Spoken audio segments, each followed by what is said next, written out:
Wombat Stew by Marcia Vaughan and Pamela Lofts.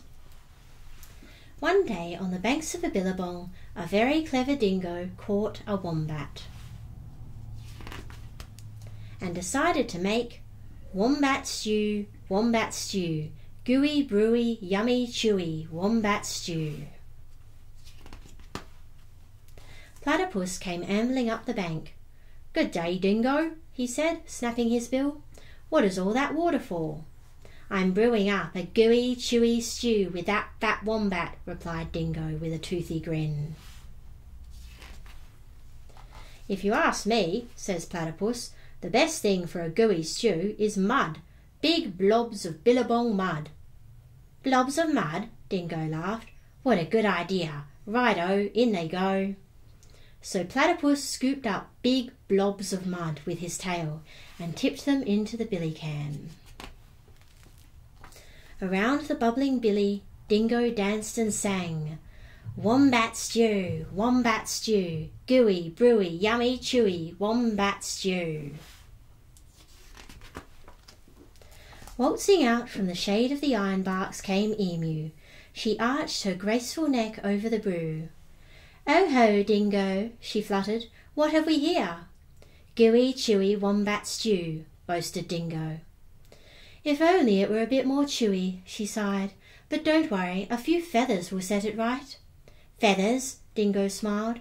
"That would be chewy. Righto, in they go." So into the gooey brew Emu dropped her finest feathers.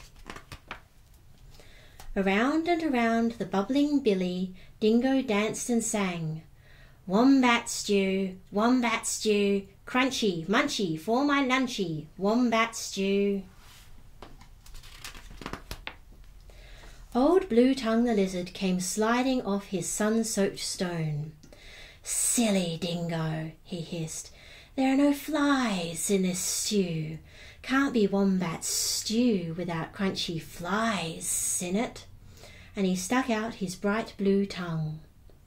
"There's a lot to be said for flies," agreed Dingo, rubbing his paws together. "Righto, in they go." So Lizard snapped 100 flies from the air with his long tongue and flipped them into the gooey, chewy stew. Around and around and around the bubbling billy, Dingo danced and sang, Wombat stew, crunchy, munchy, for my lunchy, Wombat stew." Up through the red dust popped Echidna. "Wait a bit, not so fast," he bristled, shaking the red dust from his quills. "Now I've been listening to all this advice, and take it from me, for a munchy stew you need slugs and bugs and creepy crawlies." Dingo wagged his tail. "Why, I should have thought of that. Righto, in they go." So Echidna dug up all sorts of creepy crawlies and dropped them into the gooey, chewy, crunchy stew. The very clever Dingo stirred and stirred, all the while singing, Wombat stew, hot and spicy, oh so nicey, Wombat stew." Just then the sleepy-eyed koala climbed down the scribbly gum tree.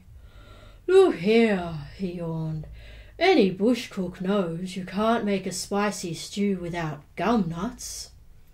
"Leave it to koala to think of gum nuts," Dingo laughed and licked his whiskers. "Righto, in they go."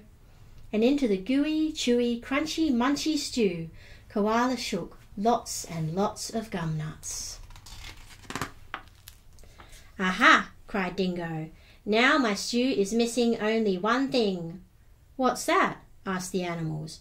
"That fat wombat." "Wait! Stop! Hang on, Dingo! You can't put that wombat into the stew yet." "Why not? You haven't tasted it." "Righto, I'll taste it." And that very clever Dingo bent over the billy and took a great big slurp of stew. "Ah, I'm poisoned," he howled. "You've all tricked me." And he dashed away deep into the bush, never again to sing, Wombat stew, gooey, brewy, yummy, chewy, wombat stew.